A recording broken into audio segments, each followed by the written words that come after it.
ఒకడు నన్ను ప్రేమించిన ఎడల వాడు నా మాట గైకొనును, అప్పుడు నా తండ్రి వానిని ప్రేమించును, మేము వాని యొద్దకు వచ్చి వాని యొద్ద నివాసము.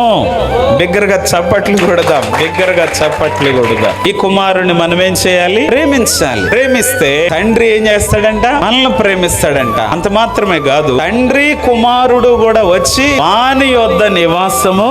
ఎంత మర్మం ఉంది! ఉదయాన్నే లేవగానే మోకాళ్ళు వేస్తున్నావంటే, ఉదయాన్నే లేవగానే బైబిల్ చదువుతున్నావంటే నువ్వెవరిని ప్రేమిస్తున్నావని? ఇంత ప్రయాసపడి ఉదయాన్నే నీ పనులు ప్రక్కన పడవేసి ఉదయకాలపు ఆరాధనకే వచ్చి ఇక్కడ కూర్చున్నావంటే నువ్వెవరిని ప్రేమిస్తున్నావు? కుమారుణ్ణి ప్రేమిస్తున్నావు. ఆటోమేటిక్ గా తండ్రి నిన్ను ప్రేమిస్తున్నాడు. ఇప్పుడు తండ్రి కుమారుడు వచ్చి నీ దగ్గర నివాసము చేస్తున్నారు. నువ్వు అనుకుంటున్నావు నేను మా అమ్మాయి వచ్చామని, నేను మా అబ్బాయి వచ్చామని. కాదు కాదు. ఎవరు వచ్చారు? మాట్లాడాలి. నేను మా అమ్మాయే కాదు, నేను మా అబ్బాయే కాదు, నేను మా ఆయనే కాదు. ఇదిగో నేను తండ్రి కుమారుడు కలిసి వచ్చాము. బిగ్గరగా చప్పట్లు కొడదా, బిగ్గరగా చప్పట్లు కొడదా.